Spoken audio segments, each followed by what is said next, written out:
오늘은 그런 어떤 말씀 속에서 그 다음 말씀이 야고보서 4장 1절에서 10절 말씀에서 죄에 대한 민감함에 대한 것을 함께 말씀 가운데 나누려고 합니다.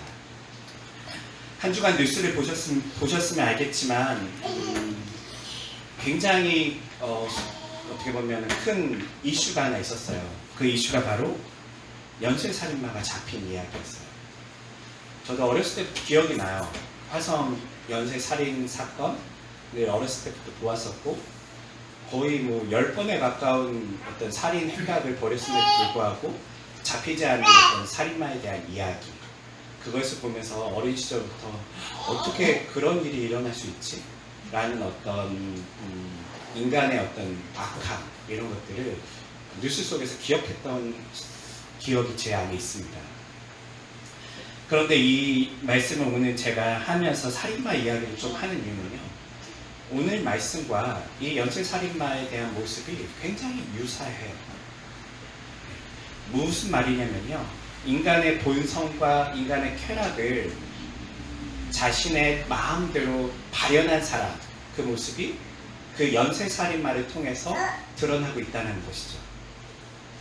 연쇄살인마의 특징을 보면요, 이 사람은 자신의 욕망을 채우기 위해서 아무렇지도 않게 살인과 그런 나쁜 짓들을 해갑니다. 그런데 이렇게 했을 때에, 처음에 그 범죄를 저질렀을 때에 자신의 욕망이 채워졌을까요? 아니요. 여전히 그렇게 범죄를 저질렀음에도 불구하고 다른 사람을 죽여가면서까지 자신의 쾌락에 몰두했음에도 불구하고 그것이 채워지지가 않아요. 그래서 그는 2차, 3차, 4차, 5차 감옥에 잡혀있을 때까지 끊임없이 범죄를 저지릅니다. 그리고 이 사람은 자신의 범죄에 대해서 어떠한 회개나 그 죄에 대한 어떤 죄책이나 괴로움 같은 것은 전혀 없습니다. 그냥 이 사람의 목적은 자신의 쾌락과 자신의 욕망을 채우는 데에 모든 것들을 쏟을 뿐이죠. 그런데 이러한 사람의 모습이 오늘 야고보서에서 이야기하는 것이 연쇄살인마의 모습만은 아니라는 거예요. 일반적인 모든 사람들에게 지금 당신들은 자신의 욕망과 쾌락을 위해서 누군가를 죽여서라도 그것을 이루려고 하고 있지 않습니까? 라고 고발하고 있다는 것이죠. 실제로 우리가 사는 세상은 이렇게 야만적입니다. 우리가 사는 세상은 연쇄살인마는 어떻게 보면 굉장히 자신의 욕망을 과감없이 다 발현한 사람이라면 대부분의 일반 사람들은 그 욕망을 숨기고 은연중에 그 일들을 하고 있죠. 끊임없이 자신의 선함을 이야기하고 다른 사람 앞에서는 좋아 보이려고 하지만 그 마음의 중심에는 자신의 욕망을 채우기 위해서 타인을 희생하는 것을 너무나 자연스럽게 여기는 사람들, 그런 사람들이 바로 우리 인간들의 모습이라는 것이죠. 여러분들의 삶은 어떠십니까? 정말 다른 사람을 아껴주고 다른 사람을 높여주고 이웃을 사랑하고 자신이 더 낮아지는 데에 관심이 많으십니까? 아니면 다른 사람을 밟고서라도 다른 사람의 것을 빼앗아서라도 자신이 더 높아지고 더 부유해지며 또한 자신의 욕망을 얻으려는 그런 마음이 우리 가운데 있지는 않습니까? 사실 아니라고 얘기하기에는 우리 마음 깊숙한 곳에서 주의 성령께서 우리를 고발하고 계세요. 아니, 너가 선한 일을 하는 모습 또한 너는 다른 사람보다 더 나아지려고 하는 자신의 선함을 드러내려고 하는 모습이다 라고 하나님께서 우리의 그러한 모습을 드러내 주시고요. 자신의 의를 드러내는 사람의 악함 뿐만 아니라 어떠한 것을 통해서도 자신의 욕망을 채우려는 사람의 모습이 우리가 보고 있는 사회의 모습이라는 것이죠. 많은 뉴스가 사실 다 그거예요. 아무리 이웃을 사랑한다 이야기하지만요, 진보던 보수던 다 나라를 사랑하고 이웃을 사랑하고 다 좋은 세상을 꿈꾼다고 하지만 그 근본적인 마음에는요, 진보나 보수나 다 상관없이요, 자신들의 욕망과 자신들이 조금 더 나은 자리에 올라가는 것, 그것이 그들의 목적이고 그러한 삶을 살아가고 있다는 것을 우리가 목격할 때마다 우리는 배신감을 느끼고 어려운 마음을 경험한다는 것이죠. 사람들의 모습은 사실 다 그렇습니다. 사실 실망할 것도 없어요. 원래 다 그래요. 그것이 아주 원초적인 것은 살인마부터요. 그리고 아주 고차원적인 것은 정치인들의 모습을 통해서 그 모습들이 나타나고 있다는 것이죠. 여러분들의 삶은 그 중간에 어디쯤에 머물러 있을 거예요. 야고보서에서는 이런 사람들이 이렇게 살아가면요, 하나님과는 절대 친구가 될 수 없대요. 왜냐하면 하나님께서는 이러한 것을 용납할 수 없는 분이시기 때문입니다. 자신의 욕망과 쾌락에 쌓여있는 것과 하나님을 가까이 하는 것은 너무나 반대 방향에 있다는 것이에요. 왜일까요? 내가 좋은 것이 하나님이 좋은 것이 아닐까요? 그런데 왜 야고보서에서는 내가 좋은 것이 하나님이 좋은 게 아닐까요? 자신의 쾌락과 욕망을 뭔가 탐욕하는 사람들은요, 사실은 단순히 좋아서 하는 게 아니라요, 이것이 바로 우상이 되기 때문입니다. 그들은 하나님 없이 기쁨을 얻으려고 하고 있어요. 우리의 삶에 기쁨을 추구하고 계십니까? 여러분 삶에 뭔가 행복한 일을 꿈꾸고 계십니까? 그런데 그 행복한 그림 안에 하나님이 있습니까? 어떤 사람이 좋은 집을 꿈꾸고 있어요. 나는 노력해서 돈을 벌어서 좋은 집을 사야지, 좋은 차를 사야지, 좋은 인생을 펼쳐야지. 그 가운데 좋은 것 같지만 정말 하나님은 있습니까? 이것은 매우 중요한 일이에요. 주님과 함께 자신의 삶을 기쁨으로 채워가는 사람과 주님을 사용해서 자신의 삶을 기쁨으로 채워가는 사람, 이 모습은 굉장히 비슷할지라도 정반대의 마음을 가지고 있다는 것이죠.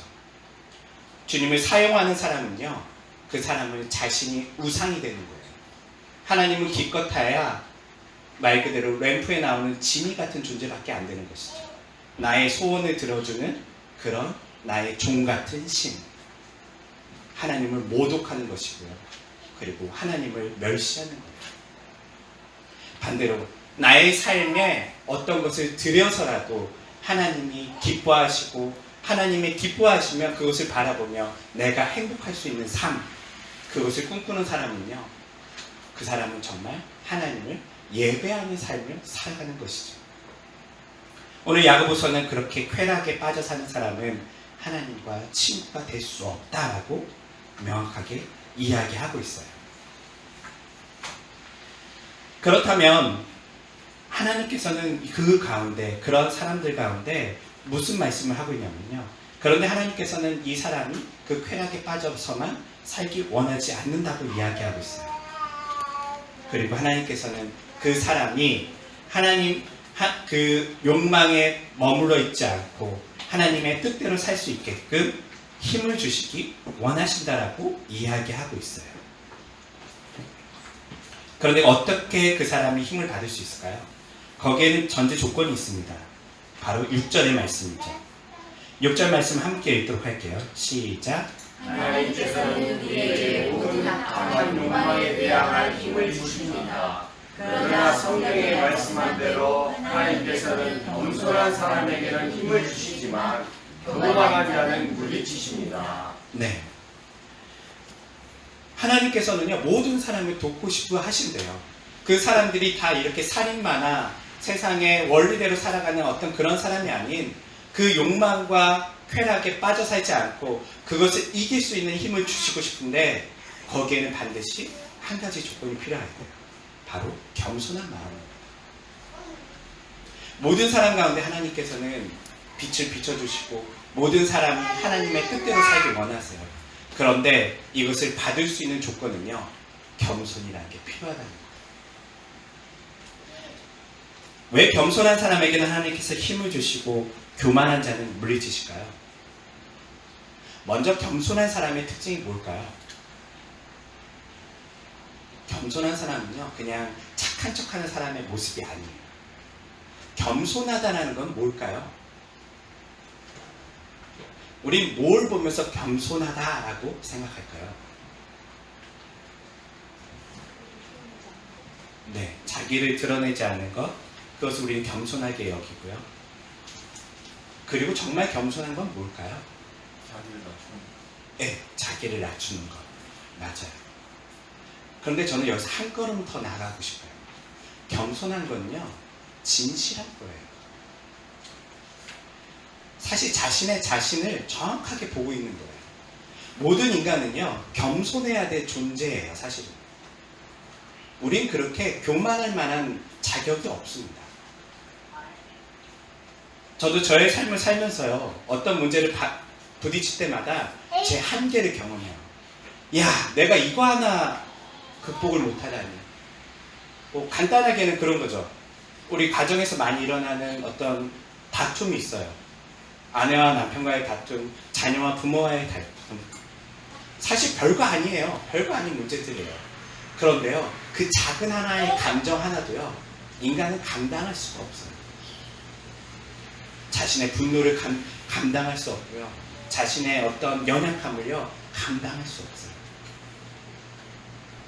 그런데 우리는 그것은 은밀하게 감춰두고 밖에서는 안 그런 척하고 살고 있죠. 자신은 멋있는 척, 자신은 아무 문제 없는 척, 자신은 선한 모습인 척, 우리는 그렇게 살고 있죠. 겸손한 모습은 저는 자신이 높은 존재인데 낮은 이야기를 하는 게 아니라요, 겸손한 모습은 하나님 앞에 진실한 모습이 아닐까라는 생각이 들어요. 모든 인간은요, 연약해요. 여러분, 죄에 대해서 이길 수 있습니까? 죄와 싸워 이겨본 적이 있으십니까? 단기전에선 이길 수도 있어요. 그런데 죄와 싸워 근본적으로 이겨본 적이 있습니까? 조금 더 쉽게 풀이해드릴게요. 여러분, 돈과 싸워 이겨본 적이 있으십니까? 손해보는 것에 대해서 아무렇지 않은 적이 있으십니까? 우리는요, 늘 계산해요. 내가 조금이라도 손해보지 않으려고. 제가 이제 조금 풀어주는 시간을 줬어요. 장사를 하고 있었어요. 어느 날 아주머니들이 오셔서, 손님들이 오셔서 커피를 시키셨는데 100원이 모자라요. 그리고 저한테 얘기하는 거예요. 100원만 깎아주세요. 근데 지갑에는 10,000원짜리가 수북해요. 제가 돈이 없으면 깎아줄 수도 있는데 돈이 있는데 깎아달라고 그러더라고요. 그래서 안 돼요 라고 얘기를 드렸어요. 왜냐면 저 또한 손해보고 싶지 않고요, 그분 또한 그렇게 살면 안 된다고 생각했었어요.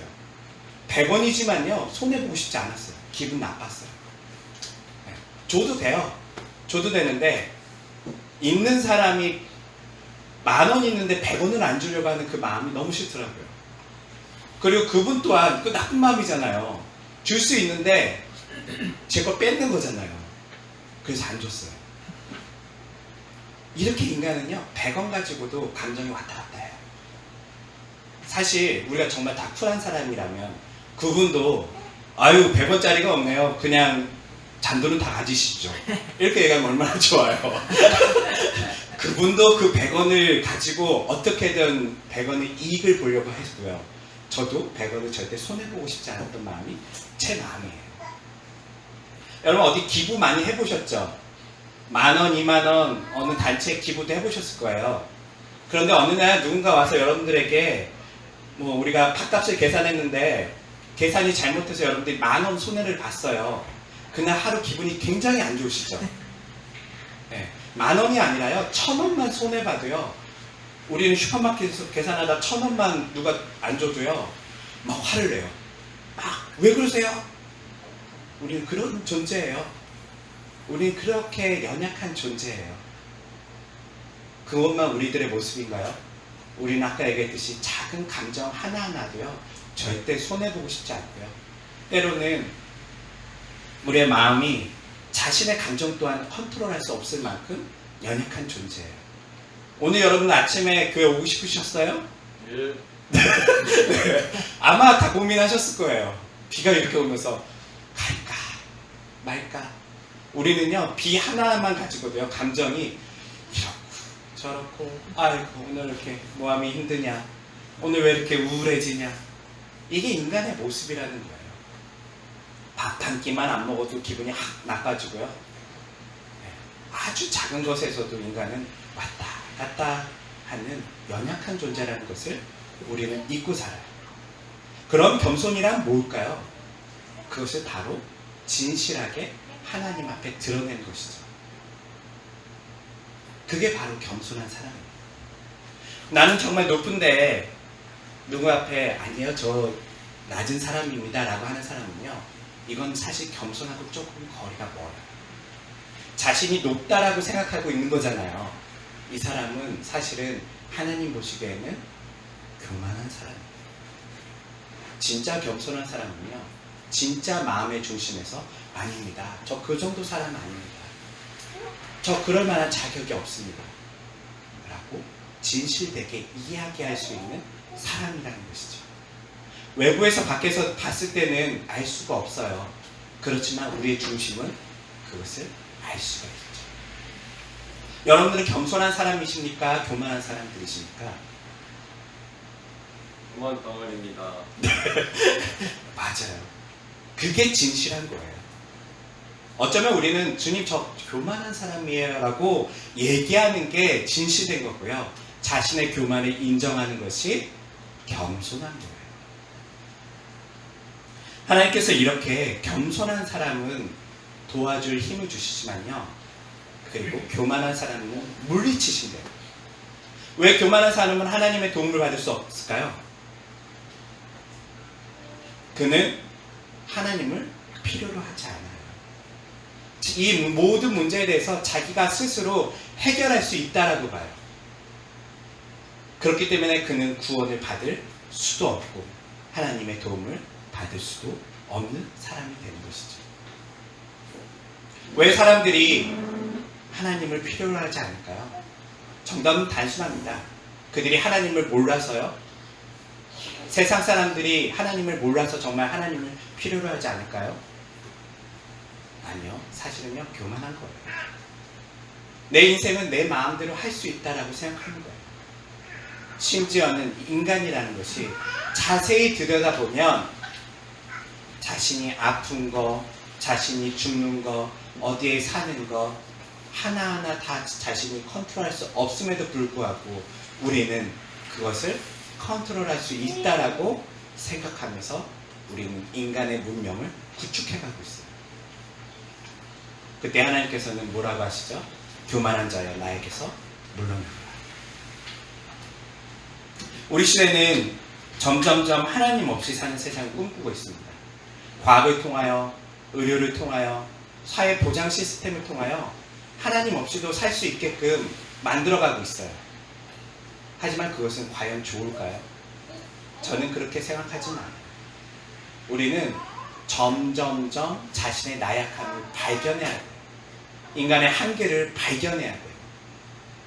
밤하늘의 우주를 보면서 우리는 저 우주를 우리는 탐사할 수 있는 기술을 가졌어 라고 이야기하는 것이 아니라 우주 속에 우리가 얼마나 나약한 존재인지를 깨달아야죠. 인간에게 보여주는 모든 것은 하나님께서 우리에게 겸손을 요구하고 있어요. 그럼에도 불구하고 인간은 교만하여 하나님을 원하지 않고 있다는 거예요. 태풍이 오고 있습니다. 태풍이 올 때에 우리는 하나를 배우셔야 돼요. 아침에 비가 많이 와요. 그럼 여러분들은 오늘 예배 드릴까 말까 이 고민이 아니라요, 야, 내가 이 비 하나에도 오늘 내 마음을 어떻게 못하는 그런 나약한 존재구나. 그러면서 뭘 필요로 해야죠? 하나님이 필요하지. 태풍이 올 때마다 와, 저 바람 좀 봐, 저 많은 비 좀 봐. 야, 이거 인간이 어떻게 할 수가 없구나. 과학기술이 그렇게 발달해도 태풍이 오면 결국 인간이 할 수 있는 것은 집 문 잘 단속하고 안에 꽁꽁 숨어 있는 것이 전부구나 라는 것들을 보면서 우리는 뭘 발견해야죠? 우리에게 하나님이 필요하구나. 이러한 사람들은요, 하나님께서 그 사람에게 힘을 주세요. 이렇게 하나님께서는 겸손한 자에게 힘을 주시고 교만한 자는 물리치십니다. 야고보서는 그래서 여러분들에게 이렇게 얘기해요. 그러므로 여러분은 하나님 앞에 뭐 하라고요? 겸손하래요. 겸손하면 뭘 얻을 수 있다고요?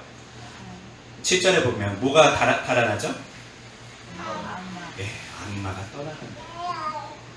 사단과 싸우는 가장 좋은 방법은요, 기도 많이 하는 거 아니에요. 말씀 많이 읽는 거 아니에요. 찬양 많이 한다고 사탄이 떠나가지 않아요. 기도 많이 해서 교만해질 수 있고요. 말씀 많이 읽어서 교만해질 수 있고요. 여러분들이 선한 행동을 많이 해서 교만해질 수 있어요. 그럴 때 여러분들의 옆에는요, 하나님이 아니라 사탄이 친구하자고 이렇게 어깨동무할 거예요. 사탄을 가장 대항할 수 있는 힘은요, 겸손이에요. 겸손. 저는 무가치한 사람입니다. 10절 말씀처럼 저는 무가치한 사람입니다. 찬양을 많이 했어도 하나님, 제가 아무리 찬양해도 주님을 다 노래할 수가 없는 사람입니다. 저는 연약한 사람입니다. 기도를 많이 해도 하나님, 저는 기도하는 순간에도 저의 마음속에는 죄가 꿈틀거립니다. 저는 연약한 사람입니다. 주님 도와주십시오. 겸손한 자에게 하나님께서는 힘을 주시고, 그 겸손한 자에게는요, 악마가 힘을 잃고 떠나간대요. 왜냐하면요, 그 사람 옆에 누가 있냐면 하나님이 친구하고 있기 때문입니다.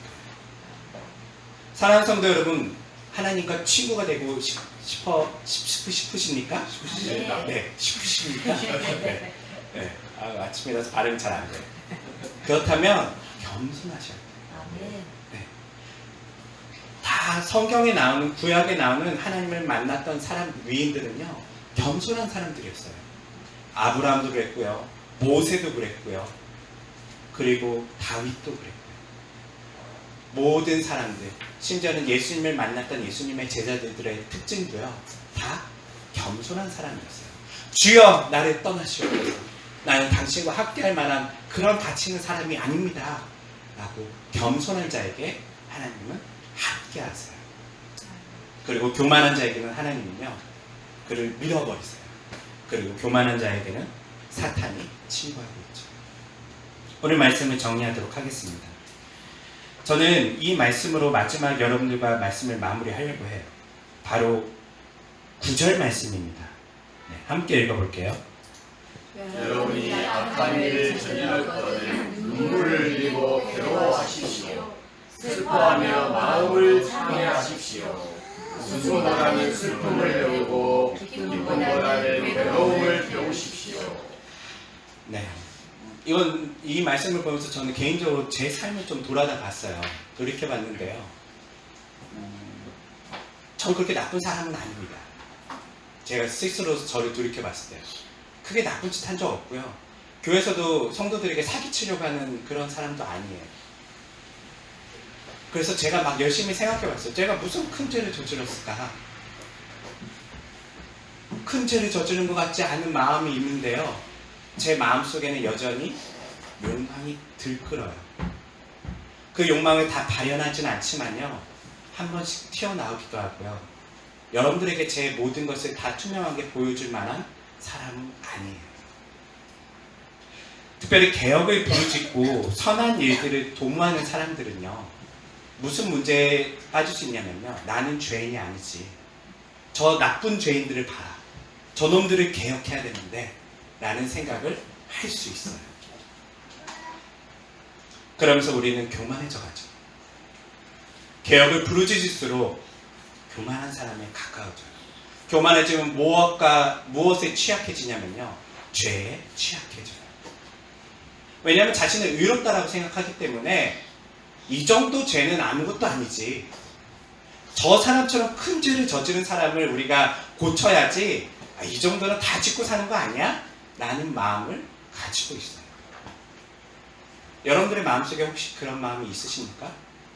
나는 좀 괜찮은 사람인데, 나는 저기는 저 성도들보다는, 저기 저 부패한 교회보다는 나는 조금 더 괜찮은 사람인데 라는 생각을 혹시나 가지고 계십니까? 그렇다면요, 여러분들은 지금 취약한 상태에 있는 거예요. 이미 여러분들에게는요, 죄가 언제든지 발현될 수 있는 그런 지금 연약한 상태에 놓인 거예요. 야고보서에서 9절에서 얘기하듯이요, 우리는 지금 이걸 잃어버렸어요. 과거에 제가 이 말씀을 보면서 그런 생각을 해봤어요. 내가 언제 죄 때문에 울어본 적이 있는가? 내가 한참 주님을 따르고 순수했던 그 시절에는, 내가 좀 괜찮은 사람이지 라고 생각하지 않았던 그 시절에는 작은 죄에도 내가 눈물 흘리고 하나님 앞에 통회하고 그것을 어떻게든 끊어보려고 노력하면서 그렇게 자신을 치고 복종시키려고 노력했던 사람이었는데, 어느 순간 제가요, 기도할 때 울지 않아요. 어느 순간 제가요, 다른 사람을 위해서 기도는 하지만 제 자신에 대해서는 제 연약함을 드러내질 않아요. 이 정도는 다 하고 사는 거 아니야? 라는 생각을 해요. 작은 죄에 굉장히 무뎌져 있죠. 여러분들의 삶은 어떠세요? 죄 때문에 울어보신 적이 있으십니까? 괴로워 본 적이 있으십니까? 나 좀 괜찮은 사람이지, 이 정도 죄는 다 짓고 살지 않아? 라고 합리화하면서 그냥 살고 계시지는 않으십니까? 우리는 뉴스를 보면서 나쁜 놈들만 손가락질해요. 저 나쁜 놈들, 저 놈들 회개해야 되는데, 그러면서 한 번도 여러분들은 통회하면서 자신의 삶을 회개한 적은 언제 있으십니까? 특별히 저는 이 말씀을 우리 교회에 계속 강조하고 싶어요. 우셔야 해요. 작은 죄 때문이라도 우셔야 해요. 내 안에 꿈틀대고 있는 작은 하나님 앞에 범죄라도 여러분들은 통회하고 가슴 아파하며 슬퍼하셔야 해요. 야고보서는 그것을 배워야 된대요. 죄인인 여러분들이요, 여러분들이 악한 일을 저질렀거든 눈물을 흘리고 괴로워하십시오. 슬퍼하며 마음으로 참여하십시오. 웃지 마십시오. 여러분들은 슬픔을 배우고 기쁨보다 괴로움을 배우셔야 됩니다라고 오늘 말씀하고 있어요. 저 같은 사람에게 하시는 말씀이고요. 어쩌면 좀 더 나은 길을 가보자고 노력했던 여러분들에게 하는 하나님의 말씀이세요. 웃지 마! 너도 똑같아. 지금 네가 웃을 형편이 아니야. 너가 죄인이라는 걸 왜 깨닫지 못하니? 나는 그들한테 관심 있는 게 아니라 너한테 관심이 있어. 너가 조금 더 순결해지기 원하고, 너가 조금 더 나를 닮기 원해. 그 작은 것 하나라도 하나님은요, 그냥 넘어가고 싶지 않으세요. 우리가 완벽하게 하나님 앞에 거룩하여지고 순결해질 때까지 하나님은 끊임없이 우리들의 삶에 관심을 갖고 계시다는 거예요. 그것이 오늘 말씀에 하고 있는 야고보서의 말씀이라는 거예요. 전 이 말씀 보면서 굉장히 충격을 받았어요. 내가 왜 이렇게 웃고 살았지? 내가 왜 이렇게 다른 사람만 바라보고 살았지? 내가 얼마나 지금 연약하고 취약한 상태에 놓여있다는 것을 왜 깨닫지 못했지? 내가 짓고 있는 죄에 대해서 그냥 하나님 용서해 주세요, 좀 도와주세요, 왜 이렇게 그냥 가볍게 넘겼지? 내가 왜 참여하지 않지? 그 말은요, 내가 하나님을 필요로 하지 않는다는 말이에요. 그 말은요, 내가 교만하다는 얘기예요. 그 말은요, 내가 하나님과 지금 친구가 아니라는 말이에요. 오히려 내가 지금 사탄과 친구 돼서 교만한 가운데 자신의 선과 의를 드러내며 살아가고 있는 사람의 모습이라는 것이죠. 사랑하는 성도들이여, 하나님께서는 여러분들이 하나님 앞에 온전해지기 원합니다. 다른 사람을 보는 게 아니라요, 여러분들이 작은 죄에 대해서 매일 밤 통회하는 눈물을 보고 싶어 하세요. 조금 더 예수님을 닮지 못해서 자신의 정말 허벅지를 쳐가면서 눈물 흘리면서, 주님, 나 왜 아직까지 이 정도밖에 성화가 안 됐죠? 나는 왜 아직까지 10년 전, 20년 전의 문제로 끙끙 앓면서 살고 있죠? 이것을 씨름하면서 울며 괴로워하며 하나님 앞에 참여하는 모습을 하나님께서는 원하시고 계시다는 거예요. 그것이 바로 하나님의 뜻이고요. 하나님께서 여러분들에게 지금 오늘 하시는 하나님의 말씀입니다. 우리의 삶을 기쁨도 필요하지만요, 죄에 대해서는 참회와 눈물로 채워갑시다. 작은 것에서도요, 여러분들을 방심하지 맙시다. 방심하면요, 그 죄가 여러분들의 삶을 와르르 무너뜨릴 거예요. 때가 되면요, 마치 우리가 지난번 말씀처럼 우리의 마음의 중심에 선을 심어 놓으면 선이 자라서 평화의 씨앗, 평화의 열매를 맺듯이요, 작은 것이지만요, 여러분 안에 죄와 음란과 탐욕과 욕망을 심어 놓으면요, 때가 되면요, 그것도 자랄 거예요. 그리고 그것이 여러분들의 삶에 맺힐 거고요. 그리고 우리가 잘 알다시피 그 뉴스에 나온 사람들처럼 여러분의 삶을 완전히 무너뜨려 버릴 거예요. 하나님께서 하시는 경고입니다. 우리가 참회함으로 주님 앞에 순결한 성도들이 되시기를 주님의 이름으로 축원합니다. 기도하겠습니다. 하나님 아버지 감사합니다. 하나님, 우리가 복음을 알고 복음을 누리며 기쁨으로 살아가는 것, 그것만으로 우리가 너무나 행복하고 즐거웠습니다. 그러나 그런 시간이 길어질수록 내가 죄인이라는 것, 여전히 내가 하나님 앞에 부족하다는 것, 내가 겸손해야 되는 사람이라는 것을 잊고 살 때가 너무나 많았습니다. 하나님, 그런 저희를 긍휼히 여겨 주시옵소서. 타인을 바라보며 저 사람에게 복음이 필요하지, 저 사람이 회개해야지 라는 것만 우리가 이야기했지, 내 자신의 작은 죄에 참여하며 눈물을 흘렸던 그런 기억을 잃어버리며 살았던 것이 우리들의 모습입니다. 하나님, 우리 안에 다시 한번 성령께서 작은 죄라도 민감함으로 우리가 참여할 수 있게 하여 주시옵소서. 죄와 싸우는 것을 정말 피 흘리기까지 싸울 수 있도록 우리의 삶 가운데 다시 한번 용기를 북돋아 주시옵시고, 포기하지 않게 하여 주시옵시고, 타협하지 않게 하여 주시옵소서. 여전히 죄인이면서 하나님 앞에 겸손함으로 주님의 도우심을 구하며 하루하루를 살아갈 수 있는 그러한 주님의 성도들이 될 수 있도록 주여 저희들의 삶을 인도하여 주시옵소서. 감사하며 예수님의 이름으로 기도드립니다. 아멘.